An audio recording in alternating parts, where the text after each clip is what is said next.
So my first deal, I made $1,500 on. It was a lease option.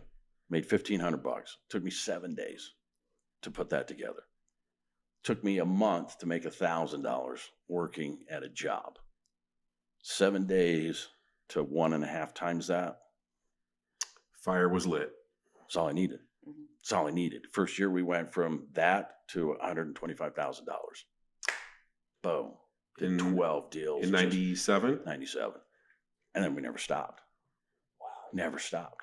So how did I come? Now let's segue back to you. How did I come into that? Because I discovered that I was putting all of my personality and value in the dollar. And it's never makes you happy.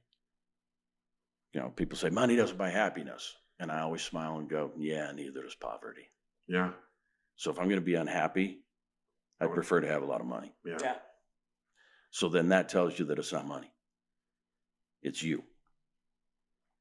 Okay. And a friend of mine, his name's Ed Winnie Jones. He's a Kiwi from New Zealand. And he's a shaman. And he said, the longest, hardest journey you'll ever make is between your head and your heart. You put those two together, everything disappears. Everything disappears. So that's how you start looking at it going, money doesn't care. Money doesn't care who owns it. It's neutral. It makes good people great and bad people evil. It's just the nature of who you are, right? So, yeah, I'm chasing money. Are you kidding? I have a safe at home.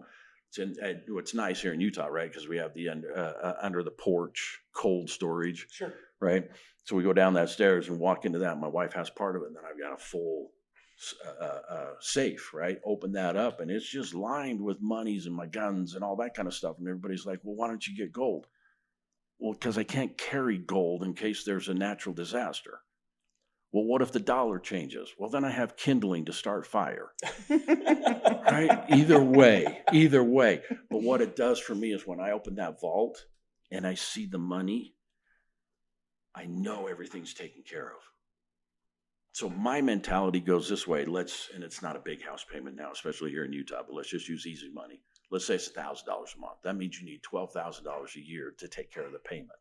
So if you need $10,000 a month to take care of all your cars and all the schooling and all that kind of stuff, that means you need $120,000 a year. Okay, great. So every $120,000 I generate, that secures my family for a year. So every 1.2, I just took care of my family for 10 years. So that way I go 2.4 million. My wife's 11 years younger than I am. Right. And I got babies and grandbabies and all that kind of stuff. And so I look at it that way. Okay, 2.4 million, that's 10 years, 20 years. I got it. Okay, I'm 63. I'm going to be gone. Okay. Not they're for done. a long time. They're done. And that's just my mentality. Oh, I'm going to 100. Okay. Methuselah's got nothing on me. So seriously, I was talking with a life insurance the other day, and he's like, how old do you think you'll go to? I said, you got a policy to 110?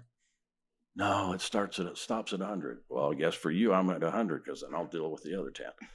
He's like, okay. I told my wife I'm halftime. 63. We're just getting started. You ready to go? She goes, lock and load. Right? It's just a thought pattern. So going back on that, when you think about it is, I don't look at money for money. I look at what I can do. And the more I have, the more fun I have. I remember years back, man, all I wanted was a Harley. Because the first marriage, and then you're building and all that kind of stuff. Right? I just wanted to get back, get a Harley. So every flight I'd get on, somebody'd say, because I was wearing a Harley shirt, and somebody'd say to me, so what do you ride? Heritage Softail. I didn't have a bike. I didn't have one. Heritage Softail. Now I have 3. And they're all custom. And they're all pimped out. And they're all Heritage Softail because I just won't buy anything else. Are there other bikes out there that ride better? Yes. Who cares?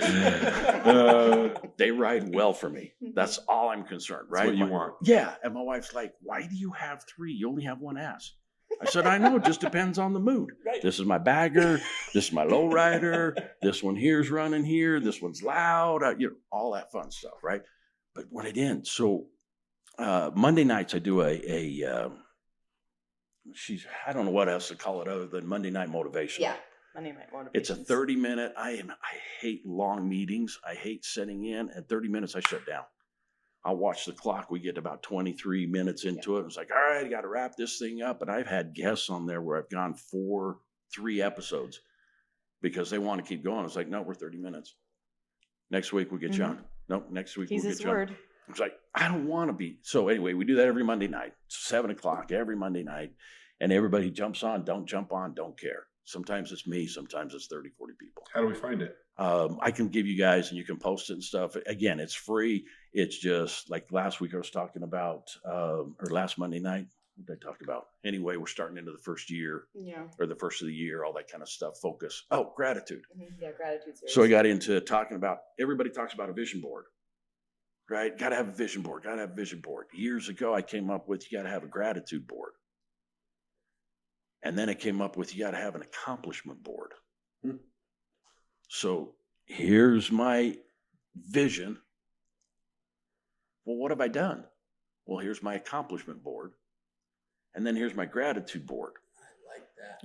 And what I'm discovering is the more and clearer I am on the gratitude board, the faster the vision board goes to my accomplishment board. Because when you're thankful for something, the universe is going to show you even more of what you're grateful for. I like the board concept, but we've been doing some stuff on our podcast. Same categories. I saw your eyes tweak, right? And that's what you got to look at, because everybody talks mission statements, and I don't do mission statements. I worked with Franklin Covey years back and all that kind of stuff, and my mentor taught me, do a life objective. Have a life objective. His was to live well and make money. Simple. And then he matched everything up. When doing this, will it make money or give me a well life?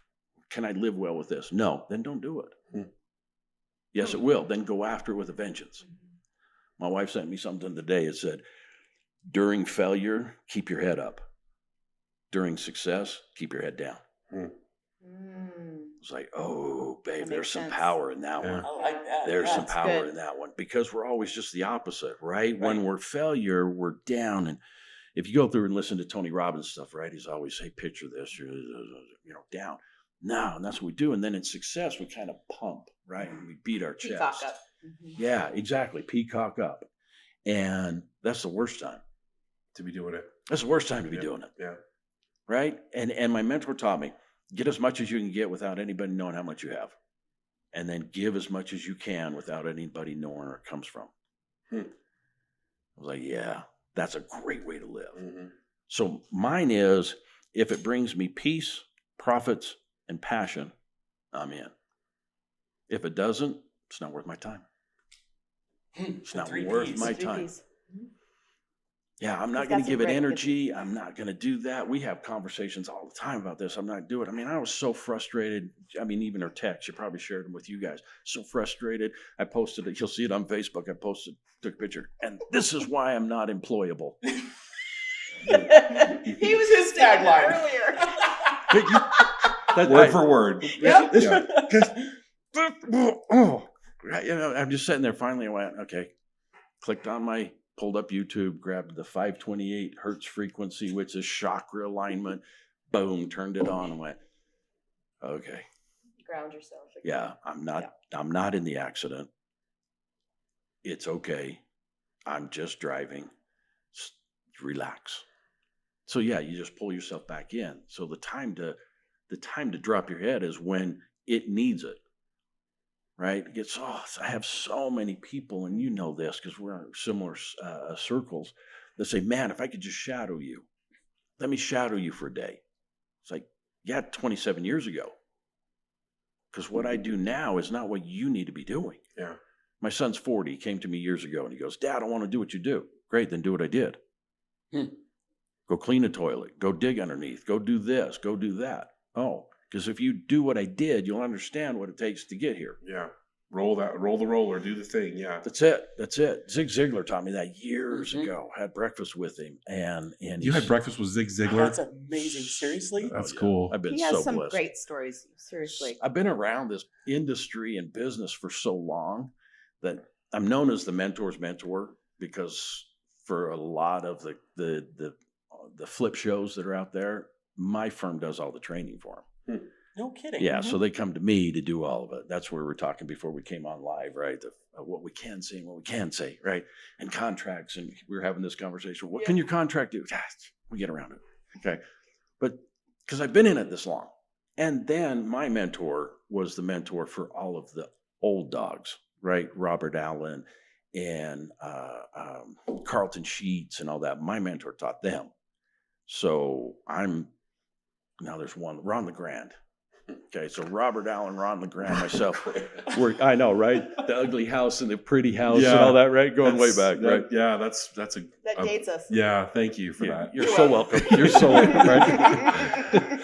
So yeah, I've been around this stuff. So yes, I've had breakfast with that.